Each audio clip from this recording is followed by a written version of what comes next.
ملګرو د پښتو متلونو 19مې برخې سره ستاسو په خدمت کې حاضر یم. نن ټول متلونه د خر په باره کې دي. راځئ چې درته متلونه ووایم. خر پلار کا او مطلب پې بار کا. مطلب یو بې عزته کس دی او هغه سره ستا څه غرض دی، مطلب دی نو ته هغه له لږ عزت ورکه او خپل مطلب ته وکاږه. خر په کته نه درنیږي. یو کس اول نه د محنت او د خوارۍ اموخته دی، نو که هغه باندې لږه خواري او محنت نورم زیات شي نو د هغه پسې پروا نه راځي. خر په وهلو نه اس کیږي. مطلب یو جاهل انسان دی او تا هغه ډېرو ټکې راوټکې یا ورته نصیحتونو کې خو ولې هغه باندې دا شی نه اثر نه کوي، هغه به هماغه جاهل وي. خر د خید په خوراک څه پوهیږي. خید وی د اوربشو د شنو ډنډرو ته دا ډېره ښه ګیا ګڼل کېږي او زمینداران یې اکثر له هغه ځناورو له ورکوي چې کم پی کوي. خر له نه ورکوي. خر خو اکثر له ټوله ورځ پې کار وکړي او اخره کې په پولو لښتو پرېږدي او هغه هلته سریږي اوچ واښه او کبل مبل خوري. نو خر غریب د داسې ښه خوراک نه محرومه پاتې وي او د دې په مزه باندې نه پوهیږي.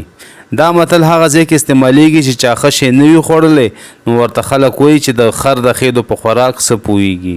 خر غیرت وکړو نو ټرک ووهلو. دا متل هغه ځای کې ویلی کېږي چې سړی بې ځایه غیرت وکړي او هغه ته پکې تاوان ملو شي. خرې ته ګوره او په سارا شپې ته ګوره. په سارا کې په شاړه کې شپه کول څه آسان کار نه دی.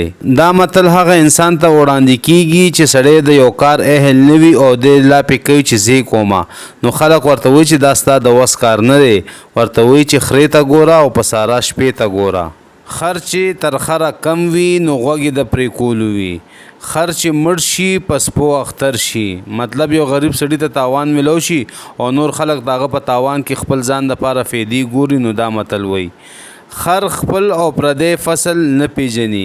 مطلب کمکل انسان نه په خپل ګټه تاواني او نه د پردي ګټه تاوان باندې وي. خر خو همهغه خر دی خو کته یې بدله ده. خر د ګل په قدر څه پوهیږي. خر ته یې ګل ونیو نو هغه ته چک واغشتو. ملګرو دا د نن متلونه. که تاسو ته د خر په باره کې څه متلونه یاد وي په کمنټ کې راته ولیکئ. اجازت غواړم. د الله په امان.